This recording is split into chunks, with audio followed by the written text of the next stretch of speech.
লেখাপড়ার উদ্দেশ্য উন্নত মানসিকতার অধিকারী হওয়া। আর তোমাদের প্রতি আমাদের এখন অনেক আমরা আশাবাদ। এই প্রজন্ম তোমরা যেটা দেখিয়েছ লড়াকু নির্ভীকভাবে, যেটাকে বলে ইংরেজিতে ডিলিজেন্ট। ডিলিজেন্ট মানে হচ্ছে যেটাকে হোক আমার গোল, আমি যেটা করতে চাই সেটা করেই ছাড়বো, এটাকে বলে ডিলিজেন্ট। তোমাদের ইন্টেলিজেন্টের সাথে ডিলিজেন্ট, বুদ্ধিমত্তার সাথে যে লড়াকু মনোভাব, একটা রিজিমকে চেঞ্জ করে দেওয়া, সেরকম সাহসিকতা, দেশাত্মবোধ, এর সাথে সাথে দায়িত্ববোধ। আমি দেখেছি বন্যার সময় যখন কিভাবে আমাদের ছাত্ররা আমরা না বলার আগেই প্রত্যেক ডিপার্টমেন্ট সব চোখে মুখে যে দেশাত্মবোধ, মমত্ববোধ, এটাই ইনসান। दर्द दिल के वास्ते पैदा किया इंसान को। इंसान का अल्लाह पाक बानिয়েছে অন্তরে দরদি হওয়ার জন্য। ওয়ার্না তাওয়াত के लिए कम नथी को दो दिया খারাস্তাতা আল্লাহ জিকির করার জন্য আছে। ইনসান কেন বানালেন? বুখারী শরীফে আছে, তোমাদের ইসলামী স্টাইল যে কিছু হাদিসের কথা বলতে হয়, রাসূলকে পাঠিয়েছেন কেন? রাস্তাকিল মিন আও জা বাকাকে রাসূলকে পাঠিয়েছে কি জন্য? বাকাকে। আর কি জন্য পাঠিয়েছে? লাইয়াফতাহুল্লাহু বিহি আয়ুনান উমিয়া, চোখ যেটা অন্ধ আছে চোখকে খুলে দেওয়ার জন্য। চোখকে কি করার জন্য? আর কি জন্য? বাকাকে সোজা করার জন্য। ও আযান সুন্নাহ, যে আযান মানে কান, আযান মানে কি? উযুনুল ওয়াহিদ। এই কানগুলো যেগুলো তালা লেগেছে, কানের তালা খুলে দেওয়ার জন্য, চোখ খুলে দেওয়ার জন্য, মানে চোখও খুলছে, কানও খুলছে, বাকি আছে কলব। ওয়াকুলুবান গুলফা, ওয়াকুলুবান গুলফা। কলবের মধ্যে যে আস্তরণ করা আছে এটা সরিয়ে কলবকে পরিচ্ছন্ন করে। এটা কিসের লয়? বুখারী শরীফে রাসূল আসছে বাঁকাকে সোজা করার জন্য। প্রথম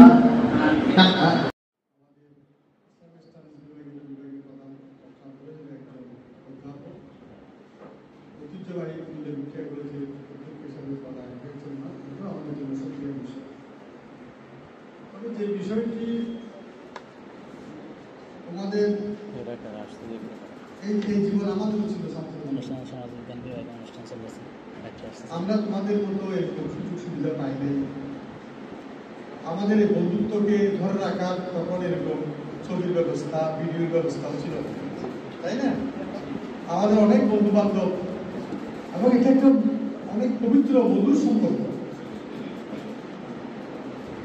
একটা তোমরা শিক্ষা প্রতিষ্ঠানে ভর্তি হয়েছে জ্ঞান অর্জন করার জন্য, একটা সার্টিফিকেট পাবে, অনার্স মাস্টার্স ডিগ্রি হবে, সমাজের সর্বোচ্চ ডিগ্রিধারী। এটার বাইরেও এই যে শিক্ষকদের আদর্শ পাওয়া, এই বন্ধুত্ব গড়ে ওঠা, এটা সারা জীবনের একটা সম্পর্ক, এটা সারা জীবনের সম্পর্ক। আর তোমরা এখানে যখন ভর্তি হয়েছ তখন তোমরা অনেক ছোট ছিলে, তখন তোমাদের বলা যায় কিশোর। আস্তে আস্তে 6 বছরে তোমরা এখন তরুণ এবং যুবকে পরিণত হয়েছে। কিভাবে যে সময়টা কেটে গেছে, তোমাদের মনোজগতে অনেক প্রভাব। তোমরা যখন ভর্তি হয়েছিল তখন থেকে কিশোর, এখন আস্তে আস্তে তোমরা এখন যুব। বেশি নসিহত করবো না, নসিহত অনেক তোমরা শুনেছ। তোমাদের মধ্যে সাহস রাখবা, সবাই সরকারি চাকরি করবে কথা না। আমাদের ফার্সিতে আমাদের ওস্তাদরা একটা কথা বলছে, পায়ে গদা লঙ্গনিস, মুখ কথা টঙ্গনিস।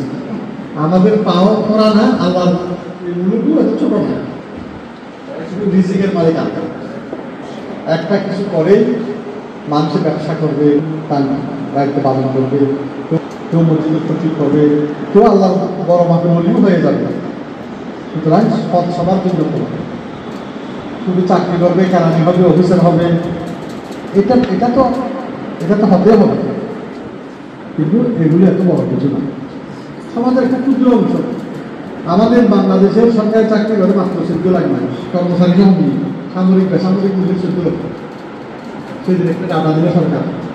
14 লক্ষে আমি যখন হিসেব করলাম, 14 লক্ষের মধ্যে একেবারে উঁচু পর্যায়ে যেতে পারবে হাতে গোনা, সচিব পদে পারবে হাতে গোনা, প্রিন্সিপাল হতে পারবে হাতে গোনা, আর মেজর করতে হবে, কর্নেল হতে হবে হাতে গোনা, সব মিলে 1 লক্ষ হবে না। কোটি কোটি মানুষের দেশে ওটার পিছনে সবাই থাকিয়ে থাকতে হবে। লেখাপড়া করবে যে একটা শিক্ষিত মানুষ, এবং লেখাপড়া করতে গিয়ে যে সম্পদটা তোমরা পাচ্ছ, যে বন্ধুত্ব গড়ে উঠেছে, তোমাদের শিক্ষকদের দোয়া পাচ্ছ,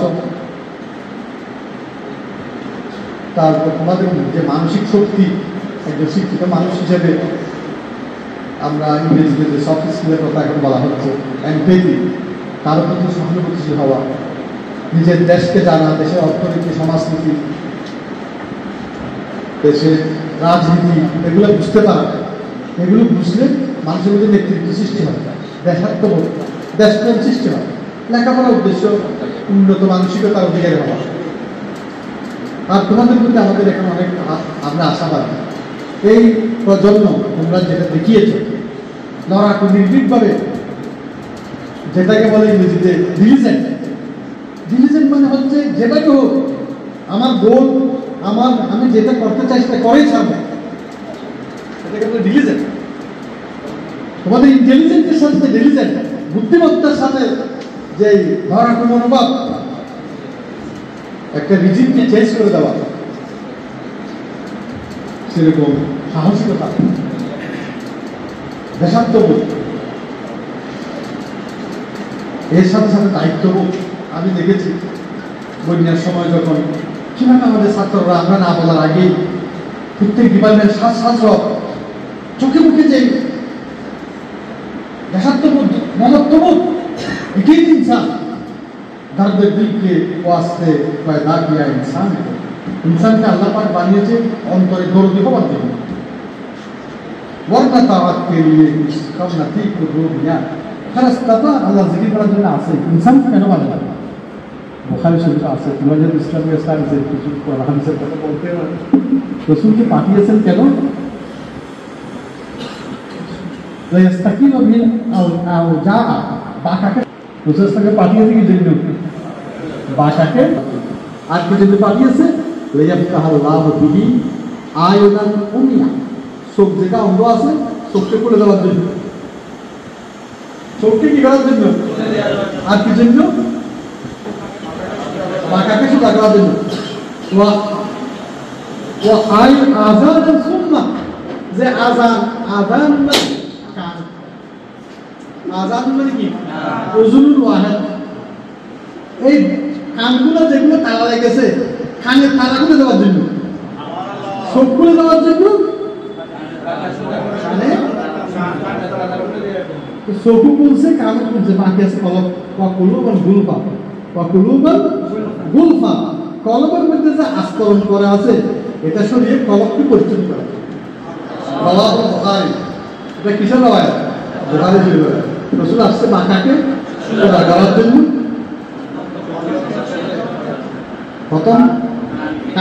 প্রথম কি? চোখকে খুলে দেওয়ার জন্য, কানের তালাকে ভেঙে দেওয়ার জন্য, কলবকে পরিচ্ছন্ন করার জন্য। শিক্ষার উদ্দেশ্য এটা। রসুল তো মুআল্লিম, রসুল তো রইস তো মুআল্লিম, ইসলামিক স্টাডিজের ছাত্র হওয়া, শিক্ষার্থী হওয়া অনেক গৌরব। তো সেই গৌরবটা নিজের মধ্যে যে আমরা আসি, কোরআন এবং হাদিস, তোমরা কে অফিসার হবে, এটা কি হবে, এটা বলাতে পারে না। সাধারণ মানুষ হলো কোরআন হাদিস জানতে পারার যে আনন্দ, ये गौहर नहीं मिलते बादशाहों के खजीनों में। আল্লামা ইকবাল বলেন যে এই মণিমুক্তা তো বাদশাহ ভান্ডারে নাই, বাদশাহ ভান্ডারে নেই। আল্লাহ যে সব কিছু রাজা। আল্লাহ বলেন কুল মান বিয়াদিহি মালাকুতু কুল্লি শাই, বলো কার হাতে সম্মান করা। কিছু কিছু আয়াত একেবারে এখন আমরা বুঝে আসতেছি এই ঘটনার পরে। ওয়াহুয়া ইয়াজিরু ওয়াহুয়া ইউজিরু ওয়া লা ইউজারু আলাইহি, আল্লাহ আশ্রয় দেয়। আল্লাহ যাকে ধরে তাকে কেউ বাঁচাতে পারবে না। কিন্তু বলে সার, আল্লাহ যাকে ধরে কেউ সরাইতে পারবে না। ওয়াহুয়া ইউজিরু ওয়া লা ইউজারু আলাইহি, আমি সেদিন শুনে মনোযোগ করতেছি ওদের এখন নাচ করছে না বলি যদি তোমাদের এই জ্ঞানটা থাকতো আল্লাহ একজন আছে, আল্লাহ একজন আছে, উনি ধরবে, উনি কি ধরবে এই কোরআন শরীফ আর সূরা আনাম বলে পড়লাম ফাঁক ফাঁকতে দাঁড়ানো ইন্দ্রিয়া জালামু আলহামদুলিল্লাহ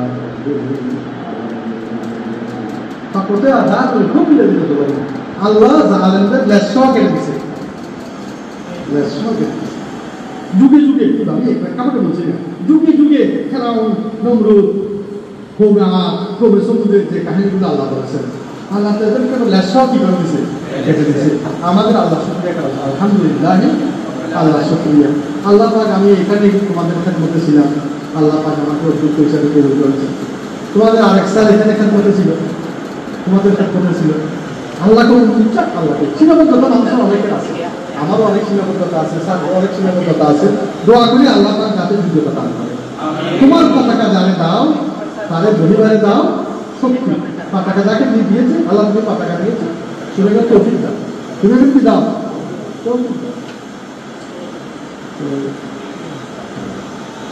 একটা সূরা পড়তে গিয়ে হঠাৎ একটা মান আমার অন্তর্ভুক্ত জরুরি, যদি ওটা তফসিরে লাগে নাই সূরা ওয়াশ-শামস পড়তে গেলাম, ওয়াশ-শামস ওয়া দুহাহা ওয়াল কামারি ইযা তালাহা ওয়ান নাহারি ইযা তাজাল্লা। আমি চিন্তা করলাম আল্লাহ তো সূর্যের কসম দিয়ে থেমে যেতে পারত, সূর্য হলে হবে না, তার কিরণ থাকতে হবে, তার একটা প্রভাব থাকতে হবে, সেজন্য সূর্যের কসম দিয়ে বলছেন হ্যাঁ। চন্দ্র হলে হবে না, চন্দ্র তো সূর্য থেকে একটু দুর্বল, তাকে সূর্যের পিছে পিছে দৌড়তে হবে যাতে সূর্য থেকে আলো নিতে পারে। কামার ইজা কামার খালা কার পিছে পিছে থাকবে, খালি বলি না তার কামার পিছে থাকবে সূর্যের, কারণ সে যদি সূর্যের খেদমত না করে তাহলে সূর্য দেখি কিভাবে সে কি নেবে আলো নেবে। এখানে আমাদের শিক্ষা, আমরা যারা জ্ঞানী গুণী মানুষ তাদের সান্নিধ্য নেব, যারা বুজুর্গ মানুষ তাদের কি নেব সান্নিধ্য নেব, তাহলে তাদের তাদের আলো থেকে আমরাও কি পাবো।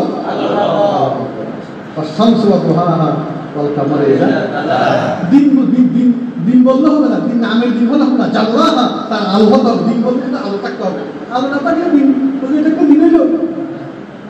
ঠিক তোমরা যারা ইসলামিক স্টাডিজ করেছো, আমার এখন 60 বছর বয়স, আমরা অনেক ঘাটতি, আমাদের হয়তো তোমাদের এভাবে যেভাবে বারবার নসিহত করা হচ্ছে, তোমাদের নির্দেশনা দেওয়া হচ্ছে, তোমাদের এখন ইন্টারনেট বিষয়ের যুগ, আমাদের সময় দিয়েছিল এবং আজান দিয়েছে, আজানি আমার সময় এই থেকে এগুলো ছিল, মশালা আছে একজন উত্তর দিও তারপর শুনবে, আমাদের সময় এগুলো ছিল। কিন্তু এখন তোমরা তো অনেক অ্যাডভান্স, আমাদের অনেক ঘাটতি, আমাদের সাথে অনেকে মাদ্রাসায় করেছে করছে, আর সত্ত্বেও নামাজ অভ্যস্ত হতে পারবে না। সকাল উঠে নামাজ পড়া, আল্লাহকে ডাকা, কোরআন তেলাওয়াত করা, কোরআন হাদিসের থেকে জ্ঞান নেওয়া, মানুষের কাছে শিখে করা অনেকের সম্ভব হয় না। অনেকে আছে হয়তো ইসলামের স্টাডিজ করেছে, ইসলামের আদর্শের উপর চিন্তা, ফিকির, মহব্বত, ভালোবাসা এগুলো নেই। অনেকে আছে কোরআন শরীফের সাথে সম্পর্ক নেই, এত জোরালো না, হাদিস শরীফের সাথে সম্পর্ক এত কিনা জোরালো না, কোরআন শরীফ পড়ছে কিন্তু আজীবন কোরআন শরীফ। তুমি ইসলামের স্টাডিজ করার পর যদি একটা ব্যবসাও করো, যে কাজ করো না করো, তোমার রাজতে হাত হচ্ছে দাম হামেশা এই যে একটা শক্তি, এই যে একটা শক্তি, এটা অনেকের নেই, অনেকে এটা হারিয়ে ফেলছে। কোরআন শরীফের 10টা-20টা সূরা মুখস্থ করে মাদ্রাসায় কামে পাস করছে, কোনো নেটওয়ার্ক নেই। আমি বারবার কথা বলি, স্যার আবার বিরক্ত হবে, বলবো স্যার যেগুলো প্রোগ্রামে গেলে খালি এগুলো বলো কামের পাস। আচ্ছা সূরা ইয়াসিন, সূরা রহমান, সূরা মুলক, সূরা ওয়াকিয়া একটু মুখস্থ শোনান তো, মুখস্থ নেই। আচ্ছা সূরা বাকারা কিছু অংশ মুখস্থ শুনুন, রাসূল ইসলাম যেগুলো করতেন বেশি ভালোবাসতেন, দেশে বসতে সূরা, এগুলো আপনি আমাকে একটু পড়ে শোনান। এগুলো নেটওয়ার্ক, হাদিসের নেটওয়ার্ক, রাসূল ইসলামের জীবনী সিরাত, মাশাআল্লাহ। আমাদের এই যে আল্লাহ পাক তো ওনার এই জ্ঞান চর্চাকে আল্লাহ বেশি কবুল করছে, সম্মান আল্লাহ দিচ্ছে ওনাকে। উনি ইসলামের ইতিহাসের উপর, রাসূল ইসলামের জীবনের উপর আমাদের এহসাস একটা করছিল, আমাদের ওনার অনেক লেখাপড়া উনি সময় দিয়েছেন। এটা একটা ভাব, একটা রাসূল ইসলামের জীবনী সম্পর্কে যেভাবে জানা, যেভাবে পড়া, এটা এইভাবে আমরা আমি গতকালকে একটা আলোচনা গেলাম অনেক মাদ্রাসা ছাত্র, তো আমি বললাম যে নজরুল ইসলাম বলছে আনা নবী রহমা আনা নবী মারহামা, আমি রহমতের নবী, আমি যুদ্ধের নবী। মুসলমান হচ্ছে যুদ্ধও করছে, অনেক আল্লাহর মধ্যে যুদ্ধও করছে, তো সাহাবারা যুদ্ধ করছে। বলতে আচ্ছা বলো তো প্রথম যুদ্ধ বদর, তারপর ওহদ, তারপর কোন যুদ্ধ? খন্দক, তারপর কোন যুদ্ধ? বড় বড় খন্দক যুদ্ধের পরে কোন যুদ্ধ? খন্দকের হাজার তৈরি করি, তারপর 16 হাজার দিয়া যুদ্ধ না হলো, এটা একটা 16 যুদ্ধ পরিবেশ করতে চাইছিল। 16 হাজার পর কোন যুদ্ধ হয়েছিল? 16 হাজারের পরে আছে না আসা যুদ্ধ। তো আমি যেহেতু মিলাদ প্রোগ্রাম, আমি আমার আলোচনা ছিল বহুত যুদ্ধের রসুল ইসলামের মর্যাদা, বদর যুদ্ধের রসুল ইসলামের মর্যাদা, বহুত যুদ্ধের রসুল ইসলামের মর্যাদা, যুদ্ধের রসুল ইসলামের মর্যাদা।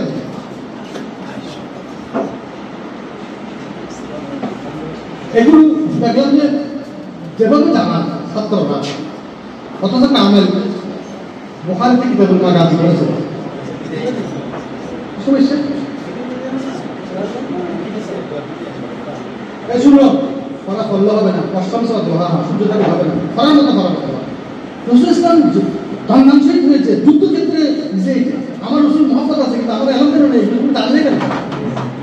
আমি বললাম যে রসুল ইসলাম কথাকে স্বীকার করতো, সবসময় বলতো, কথা আয়সাকে বলছে। আরেকটা যুদ্ধের কথা উনি হজের মধ্যে বলতো, হজের সাফা পাহাড়ের উপরে দাঁড়িয়ে, এটা কোন যুদ্ধকে স্মরণ করতে উনি সাফা পাহাড়ে অনেক হাজিরা ওখানে ছিল, অনেক আলাদা মহাত্মাও ছিল, আমাদের এটাকে আমার নিয়ম বেঁধে দিছে, হজের মধ্যে গেলেও একটা যুদ্ধকে স্মরণ করতো, সম্মিলিত বাহিনীর যুদ্ধ, খন্দক যুদ্ধকে স্মরণ করতো, সাফা পাহাড় দাঁড়িয়ে খন্দক যুদ্ধকে স্মরণ করতো, কারণ মুসলমানদের সাথে জাহাজের একটা সম্পর্ক। খন্দক সাফা পাহাড় যখন আরম্ভ করবে প্রথমে দোয়া করবে লা ইলাহা ইল্লাল্লাহু ওয়াহদাহু লা শারীকা লাহু নাসারা আবদাহু, আল্লাহ নবী শুকরিয়া নাসারা আবদাহু, তার এই বন্দাকে, তার এই প্রিয় বন্দাকে সাহায্য করেছিল আল্লাহ।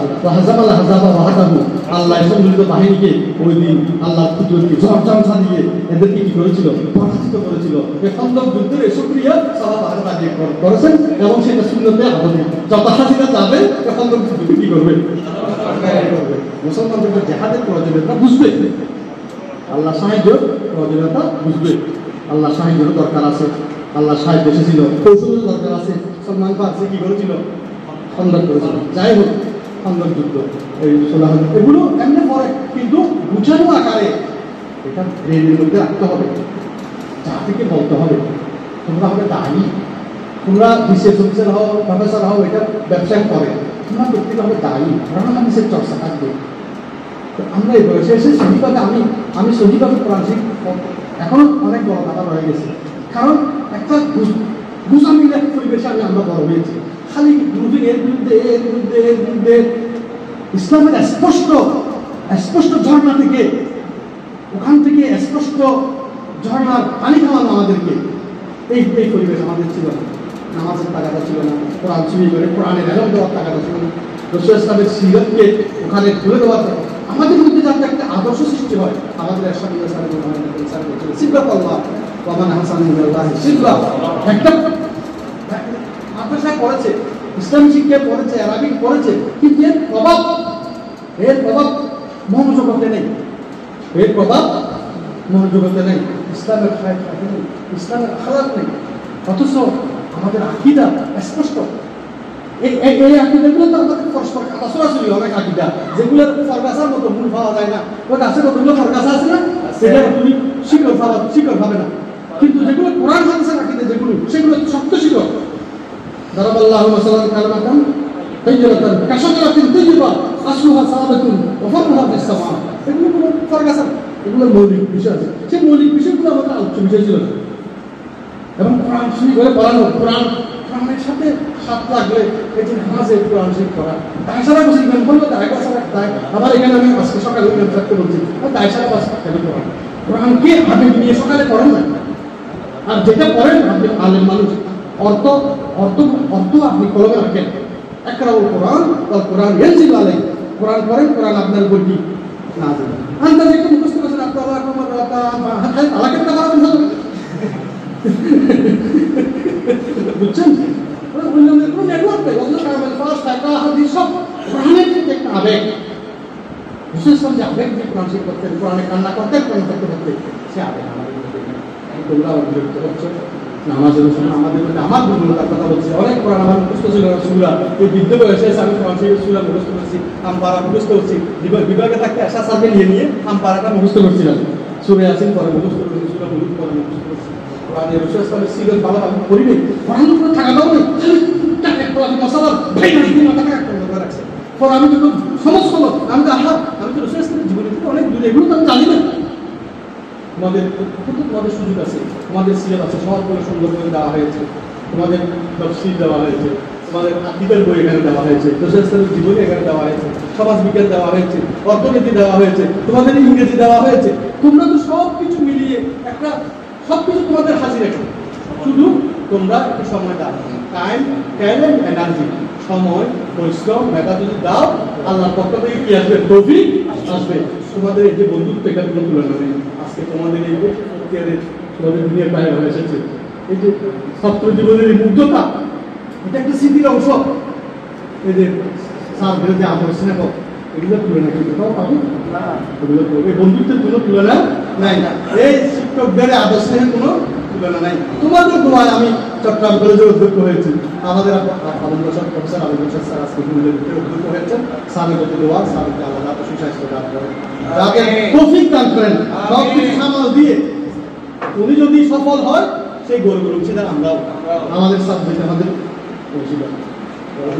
দেওয়ার প্রতি শুভকামনা। তোমাদের অনেক বেশি বিশ্বাস করে ফেললাম, তোমরা কোরআনকে ছাড়বে না, হাদিসকে ছাড়বে না, রসুলের জীবনীকে ছাড়বে না, সর্বোপরি আল্লাহ আল্লাহ রসুলের মহব্বতকে, আখলাককে, আরো একটু বলে আখলাক খুবই দুঃখ এক সবসময় আমার পরবর্তী একটা দুঃখ কাজ করে। আমি কিছু না জানলেও আমার কাছে ইয়েটা ধরা পড়ে, ভুলটা ধরা পড়ে। একজন বললো যে আমি রান্না করতে না জানলেও রান্না স্বাদ করছে কি দেখে দেখবে, কোনটা স্বাদ করছে। আমি বলি আমি হাফেজ না হলেও সাথে সাথ যদি কোনো জায়গায় ফেলে দিয়েছেন আমি কি পাই? তেল পাই। আমি এক বড় বড় মাত্রা মহাদ্দেশ থেকে বলছি, আপনারা ছাত্রদের দুটো দিচ্ছেন, আমি মহাদ্দেশ না হলেও এটা দেখ পাচ্ছি, আপনারা তফসিল করা থেকে দুটো দিচ্ছেন, এটা দেখ পাচ্ছি। বড় বড় মাদ্রাসা ছিল চিটাকে, বড় বড় মাদ্রাসা, আপনারা তো কিতাবুল ইমানটাকে বারবার রেসেন্ট করতে পড়ান। আমি আপনাদের ভালো ভালো ছাত্র মুখোশানের সরব জানে, ওই যে বুখারী কিতাবুল ইমান থেকে প্রথমে বললাম যে ইমানের বিষয় নিয়ে কোরআন শরীফের আয়াতটা বলে উমুরুল ইমান, যেখানে আকীদা, ইবাদত, আখলাকের কথা বলা হয়েছে। একটা ছিল মুখস্থ করে ছাত্র কিতাবুল ইমান পড়ানোর প্রথমে দায়িত্ব দেওয়া হয়েছিল, তোমরা এই পড়ানোর একটা মুখস্থ করো না, তোমরা প্রদীপ করে এটা ভয়েস করতে পারবা, মাসকে বলতে পারবা। লাইসাল বিন আবু আল মসজিদ ওয়াল মাগরিব ওয়ালা কিনাল বিন কারণ আচ্ছা তোমাদের কিতাবুল ইমান আখলাক, রাসূল সাল্লাল্লাহু আলাইহি আখলাকের প্রতি গুরুত্ব দিয়েছে, এখানে বলতে পারো আদিকে রাসূলের মুমতাহানা বাইয়াতুল আকাবা, রাসূল সাল্লাল্লাহু আলাইহি চুরি করতে পারবে না, জানা করতে পারবে না, সর্ব অবস্থায় দারিদ্র হোক সচ্ছল হোক আল্লাহর রাস্তায় খরচ করতে হবে। হ্যাঁ, তোমরা 30 ক্যারেট 30 ক্যারেট লৌহতা লাগাইবেন, আকাবার শপথ, এগুলো না আখলাক। রাসূল সাল্লাল্লাহু আলাইহি ইসলামের প্রথম মিশনের থেকে আখলাককে নিয়ে আসছে।